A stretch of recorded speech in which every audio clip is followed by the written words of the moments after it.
The first time I understood what Lily meant, I couldn't breathe. Not because it hurt, because it made perfect, horrible sense.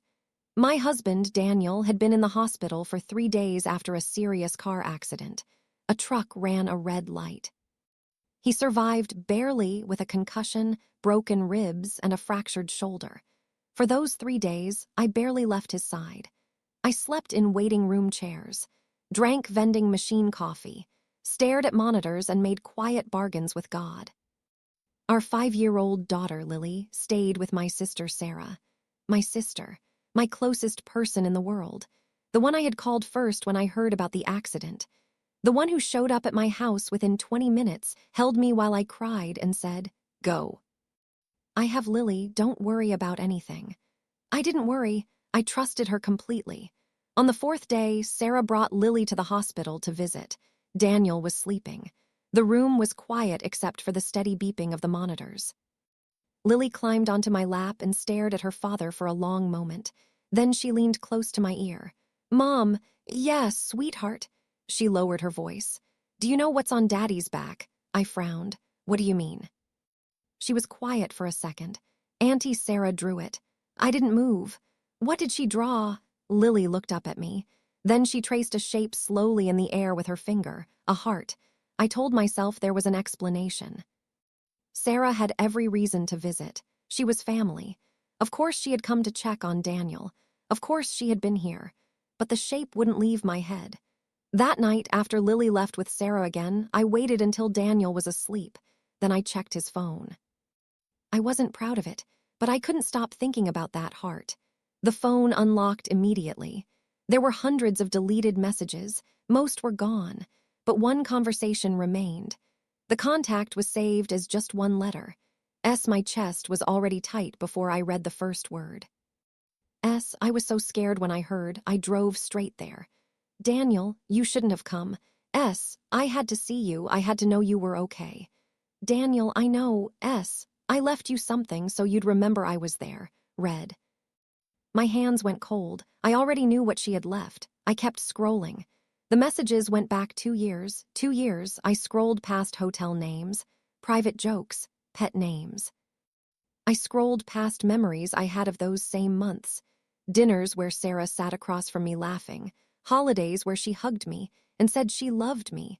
Long phone calls where she asked how Daniel and I were doing. All of it happening in the same timeline. All of it a lie. I kept scrolling. And then I found it. A message from Daniel, 4 weeks before the accident. "Once the insurance clears, everything changes. S. And your wife. Daniel, she'll be okay. She has you." I read that line 3 times. She has you. He had reassured my sister that I would be fine because I had her. The sister who was sleeping with my husband. I sat in the dark for a long time. Then something strange happened. The hurt started turning into something colder, cleaner. I made a list. I hired a private investigator the next morning. I spoke to a divorce lawyer before lunch. I told no one, not my mother, not my friends, not Sarah, who texted me at 11 a.m. asking if I needed anything. I typed back, "I'm okay. Thank you for everything." And I was, just not in the way she thought. The investigator confirmed what I already knew within a week. Daniel and Sarah had been meeting for 2 years.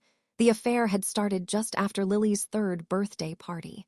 I sat with that detail for a long time. Lily's 3rd birthday. Sarah had organized the party. She had baked the cake. She helped me wrap presents the night before, and somewhere in those same weeks it had begun. The investigator found something else. 6 months before the accident, Daniel had quietly increased his life insurance policy. Significantly. Enough to eliminate our shared debts completely. Enough to change 2 people's lives. I called my lawyer immediately. She said 2 words. "Document everything." So I did.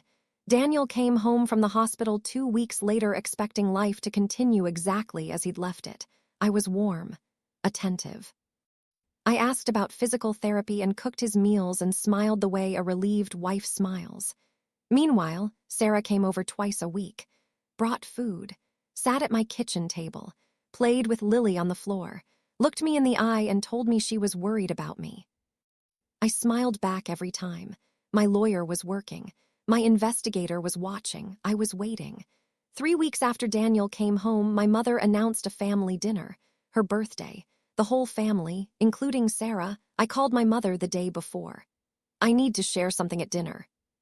She heard something in my voice. "Is everything all right?" "It will be."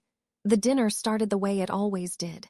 My mother made her usual spread. My father poured wine. Sarah arrived carrying dessert, kissed my cheek, and sat down across from me, relaxed and easy and completely certain this was just another Sunday. We ate. We talked. Lily fell asleep on the couch halfway through. Then, over dessert, I took out my phone. I connected it to the television my parents keep in the corner of the dining room. "I have something I want everyone to see." The room went still. Sarah's expression shifted, just slightly, but I saw it. I pressed play. I showed everything, the messages, the hotel records, the financial transfers, the insurance policy, the investigator's report. I didn't say a word, I just let it run. My mother's hand went over her mouth. My father set down his fork very slowly. Sarah stood up. This is out of context. Sit down." I didn't raise my voice. She sat. I scrolled to the last thing I wanted them to see. One message. Daniel's words on the screen. "She'll be okay. She has you." The room was completely silent. My mother was crying. My father was staring at Sarah with an expression I had never seen on his face before. Sarah opened her mouth twice. Nothing came out. I gathered my phone. I walked to the couch and carefully picked up Lily without waking her. I said goodnight to my parents. I didn't look at Sarah again. I walked out. That was the last family dinner. The divorce took 11 months. Daniel fought for assets the way men fight when they've planned ahead and assumed it would work. Hidden accounts tend to complicate that planning. So does documented infidelity, when the lawyer knows how to use it. He received considerably less than he had intended. The insurance policy he had increased in anticipation of everything changing. It didn't change anything for him. Sarah and I have not spoken since that night. My mother calls every week. My father visited at Christmas and fixed the gate and didn't mention Sarah's name once. I didn't ask. Some doors close completely, and that is not tragedy. That is just what truth does to things that were never real. Lily and I moved to a small house near the water 8 months after the divorce. Nothing extravagant, just quiet, clean, hours. One afternoon we were planting flowers in the front garden. Lily looked up at me. "Mom, yeah. Are you happy?" I thought about it for real, not the polished answer, the honest one. "I think I am." She grinned and went back to digging. "Good. Why?" "Because you smile different now."